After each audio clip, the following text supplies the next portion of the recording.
So I got this lawnmower from eBay for 50 bucks. Apparently the engine exploded, so you can see all these cracks. But luckily the transmission and steering are still working, which is all what I need. And I have this spare electric motor, so I made a motor stand and put this motor in.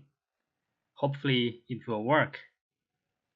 For proof of concept, I just put all these batteries here, and the motor speed controller, I just put everything here, and the pedal, and hopefully it will move, and see how it works. Let's find out.